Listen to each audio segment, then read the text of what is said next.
तो अब बड़ी खबर का रुख कर लेते हैं। महाराष्ट्र में संग्राम का आगाज हो चुका है। अमित शाह क्या बोलेंगे आज लोकसभा में? एनडीए की हुई हार, फिर उद्धव पवार से आर पार। महाराष्ट्र का माहौल बदला है और ऐसे में जो आज विधानसभा चुनाव से पहले बीजेपी का अधिवेशन होना है, उसको लेकर के अमित शाह वहां पर पहुंचे हैं। अधिवेशन में वो क्या कहते हैं कि संबोधन में अपने, वो बहुत महत्वपूर्ण हो जाता है। यानी महाराष्ट्र में चुनाव पर बन सकती है रणनीति। अधिवेशन में तमाम ऐसी चर्चा हो सकती है क्योंकि ये अधिवेशन बहुत महत्वपूर्ण हो जाता है, क्योंकि महाराष्ट्र में होने वाला है चुनाव और इसी पर जो है आज अमित शाह बोल सकते हैं।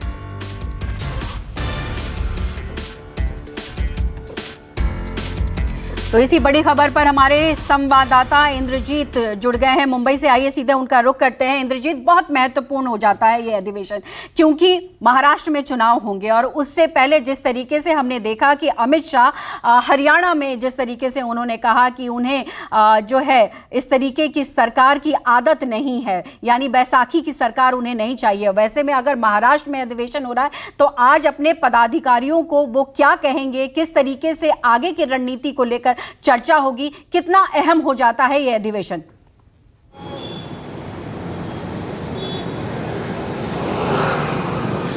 जी बिल्कुल, काफ़ी अहम है क्योंकि विधानसभा चुनाव के पहले ये अधिवेशन हो रहा है और बताया जाता है कि इसी अधिवेशन से विधानसभा चुनाव का महाराष्ट्र में जो होना है उसका बिगुल बीजेपी फूकेगी, उसकी तैयारियों का बिगुल फूकेगी और यहीं से अमित शाह मार्गदर्शन करेंगे। अमित शाह का कहना है कि किस तरह से जो बदली परिस्थितियां हैं, जिस तरह से महाराष्ट्र में आपने देखा कि लोकसभा चुनाव के दौरान महायुति को काफ़ी नुकसान उठाना पड़ा, महायुति की एक तरह से ताकत घटी है, उस बदली परिस्थितियों में कैसे आगे जाना है, कैसे महायुति को आगे लेकर जाना है, तीनों पार्टियों को आगे लेकर जाना है। क्योंकि कार्यकर्ता और नेता जो महाराष्ट्र के हैं बीजेपी के, वो ज़्यादातर नेता कार्यकर्ता चाहते हैं कि बीजेपी 160 से 170 सीटों पर चुनाव लड़े, लेकिन तीन पार्टियों का गठबंधन है। ऐसे में ये संभव नहीं है कि इतनी सीटें बीजेपी को अकेले लड़ने के लिए मिले, जबकि पिछली बार की अगर पिछले चुनाव की तुलना करें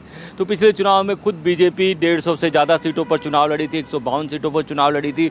ऐसे में नेताओं और कार्यकर्ताओं की इच्छा है कि 160 से 70 सीटों पर चुनाव लड़ें। तो अपने नेताओं और कार्यकर्ताओं को भी, अमित शाह को भी समझाना है कि जो परिस्थितियाँ महाराष्ट्र में काफ़ी बदल चुकी हैं, कैसे आपको अपने सहयोगियों को लेकर चलना है, कैसे एक दूसरे को सहयोग करना है। क्योंकि लोकसभा चुनाव के दौरान ये भी खबरें आ रही थी कि जो एनसीपी अजित पवार गुट है, उनका वोट बैंक है वो बीजेपी पर जल्दी शिफ्ट नहीं हो रहा है, शिवसेना एकनाथ शिंदे गुट पर शिफ्ट नहीं हो रहा है और बीजेपी का भी। मैं माफी चाहूंगी, आप नजर बनाए रखिए, हम फिर आएंगे आपके पास।